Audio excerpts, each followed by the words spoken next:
Bonjour.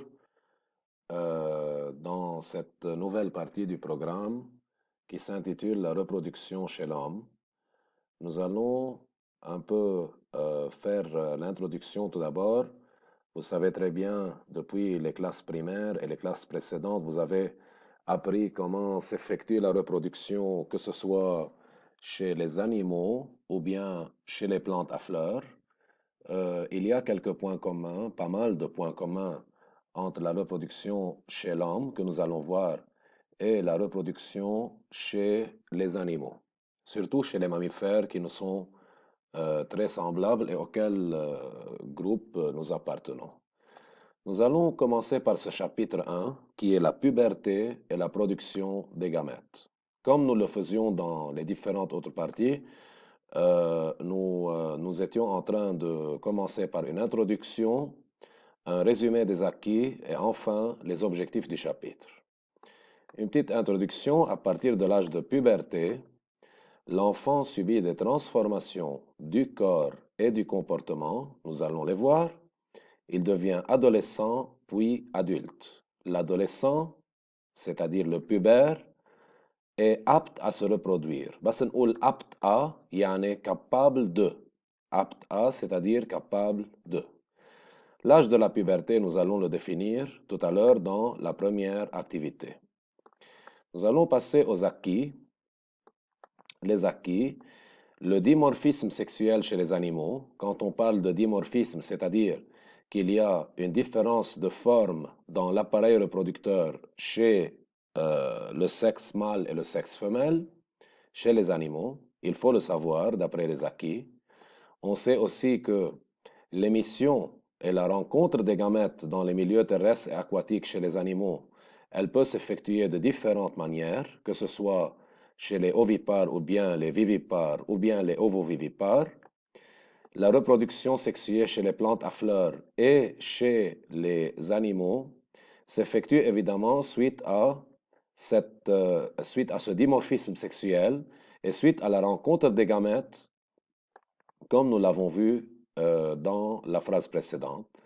Et enfin, la reproduction et la conservation des caractères de l'espèce, c'est-à-dire il n'y a pas de reproduction fertile que entre deux individus d'une même espèce de sexe différent, et ils conduisent à une descendance fertile et elles conservent les caractères de l'espèce. Yani, un chien et une chienne vont donner naissance à un chiot qui leur ressemble en fin de compte. De même pour deux oiseaux, l'un mâle et l'autre femelle, et ce sera la même chose pour l'homme et la femme. Voilà un ovule qui est observé au microscope électronique. Il est de très grande taille par rapport aux spermatozoïdes. Nous allons voir les détails plus tard. Voilà les spermatozoïdes observés au microscope. Je rappelle que l'ovule et le spermatozoïde sont appelés les gamètes. L'ovule, c'est le gamète féminin, alors que le spermatozoïde, c'est le gamète masculin. Les problèmes à résoudre dans les activités. Dans la première activité, les transformations du corps liées à la puberté. Quelles sont les transformations du corps chez la fille et chez le garçon à la puberté? Dans la deuxième activité, le fonctionnement de l'appareil reproducteur de l'homme, nous allons détailler les caractéristiques de l'appareil reproducteur de l'homme et de la femme. Le fonctionnement de l'appareil reproducteur de la femme, ça va être réservé une activité à part. Comment se fait la production des spermatozoïdes et des ovules, c'est-à-dire respectivement chez l'homme et la femme. Et enfin, des détails dans l'appareil un peu plus complexe reproducteur chez la femme. Nous allons voir c'est quoi le cycle sexuel chez la femme et comment il fonctionne. Comment se manifeste l'activité cyclique, nous allons voir de quoi il s'agit, des organes reproducteurs chez la femme. Passons automatiquement à l'activité 1, les transformations du corps liées à la puberté. L'adolescence marque le passage progressif de l'enfance à l'âge adulte. Cette période qui commence avec la puberté vers l'âge de 12 ans. أكيد هيدا الرقم مش للحفظ لأنه مش هو ذاته أصلا chez toutes les filles et chez tous les garçons. Ça peut être 8 ans, 10 ans, 11 ans, 12 ans, 13 ans et parfois plus que 14 ans. il s'accompagne d'un ensemble de transformations physiques, physiologiques et psychiques. Physique من برا, physiologique من جوات الجسم, وبسيشيك يعني نفسية أو comportementale qui mettent plusieurs années à s'accomplir. Quelles sont ces transformations? Nous allons commencer par le paragraphe 1 qui traite des transformations physiques et physiologiques à la puberté. Les transformations progressives du corps de l'enfance à l'âge adulte. Voilà une petite fille, voilà une adolescente et une femme adulte. Alors, dans la suite de ce chapitre, nous allons toujours confondre les termes puberté et adolescence. Il y a plusieurs théories qui distinguent les deux termes. Lorsqu'on parle d'adolescent, c'est la même chose que pubère, sauf que puberté, ça se rapporte surtout aux changements physiques et physiologiques, alors que l'adolescence aux changements psychiques et comportementaux. D'autres références disent que la puberté est le commencement de l'adolescence qui va s'étaler sur plusieurs années.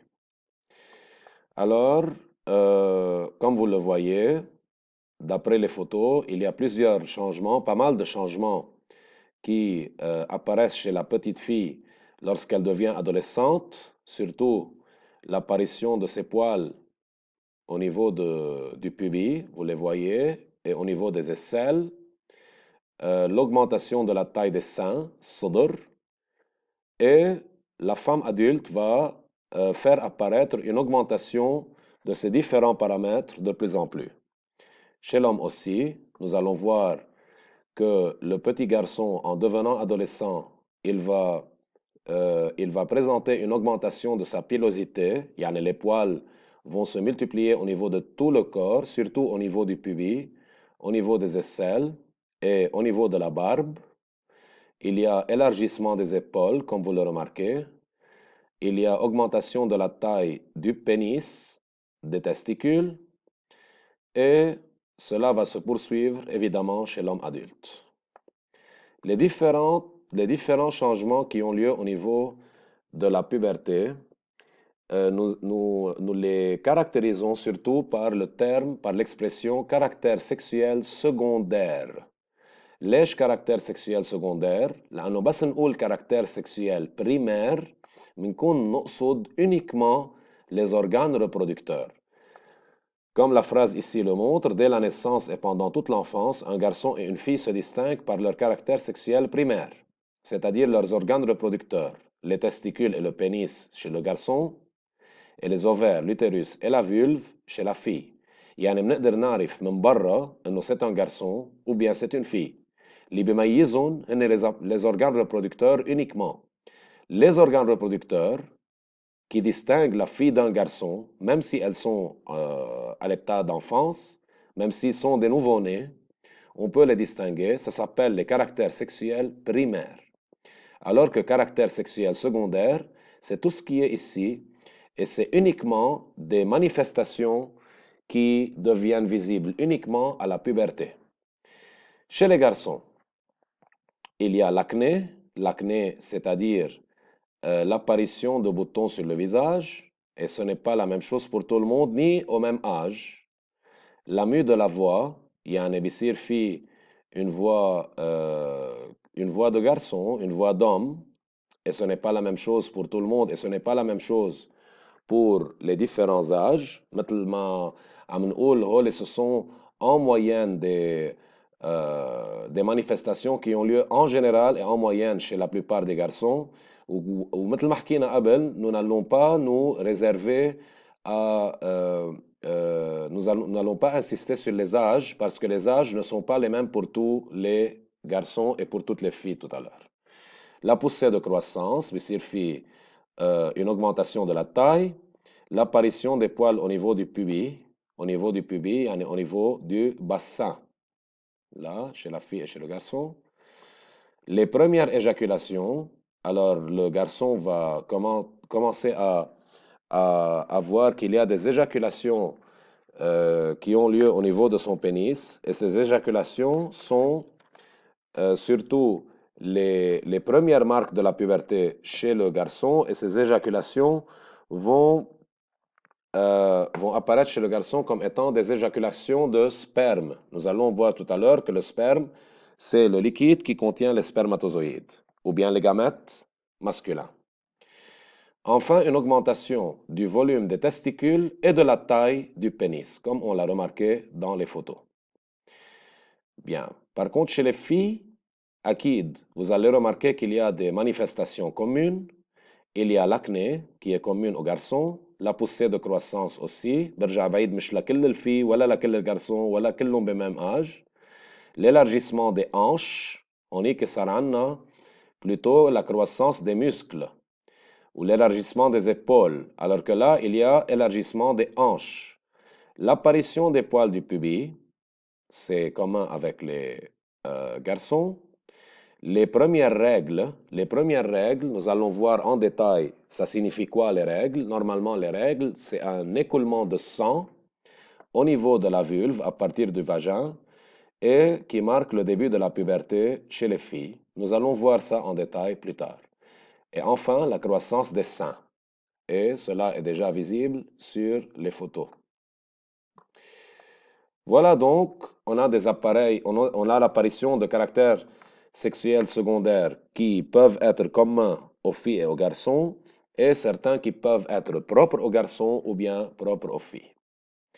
À la puberté, le corps se transforme progressivement, les caractères sexuels secondaires apparaissent, la fille se féminise, بتصير أنثوية أكتر, et le garçon se virilise, بصير مرجل أكتر.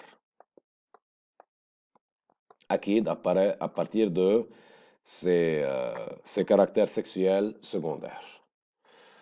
Voilà le document C, la croissance moyenne des organes reproducteurs chez les garçons et chez les filles. Les deux graphiques que vous avez maintenant ici montrent la croissance moyenne relative des organes reproducteurs chez les garçons et chez les filles à partir de la naissance jusqu'à l'âge de 20 ans environ. Ces deux graphes, ici on a l'impression d'avoir une application qui est très bonne à faire pour un entraînement, c'est de transformer ces deux graphes en un même tableau. De toute manière, nous allons vous demander de faire ça plus tard. Des signes témoignent que des transformations physiologiques se produisent à l'intérieur du corps à partir de la puberté. Ces signes révèlent que l'adolescent est devenu capable de transmettre la vie. بس نقول transmettre la vie, c'est-à-dire se reproduire. يعني صار بعمر يقدر يجيب أولاد. شو هن les premiers signes؟ déjà حكيناهم. Chez la jeune fille, les premières règles apparaissent. Il s'agit d'un écoulement de sang qui se produit en moyenne tous les 28 jours, et nous allons voir que ce n'est pas toujours comme ça, et qui dure de 3 à 5 jours, et ce n'est pas toujours comme ça. Parce que ce sont des valeurs moyennes qu'il faut se garder dans la tête.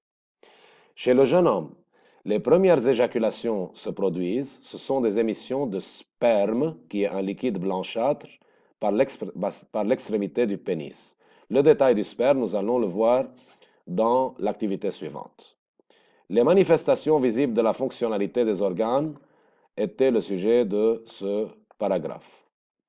Il reste enfin à voir les transformations psychiques. Les transformations psychiques et comportementaux acquises et de la personnalité, en même temps que l'adolescent s'habitue à son corps, il se développe en lui un fort désir d'indépendance. يعني بيصير يفكر حاله انه بده يكون, et vous le sentez tous, ما بدنا نكذب على بعضنا, un désir d'être indépendant, d'être autonome. انا قادر على كل شيء وماني عايز لا اهلي ولا الاكبر مني ولا اساتذتي ولا معلماتي. Certains choisissent la solitude, d'autres recherchent la vie de groupe. Tous vivent des incertitudes, مش عارفين شو بدنا. Des préférences se manifestent entre adolescents. L'attirance physique conduit garçons et filles à se rencontrer plus souvent. وهيدا بين الدلائل كمان الكومبورتمنتو تبع البوبرتي.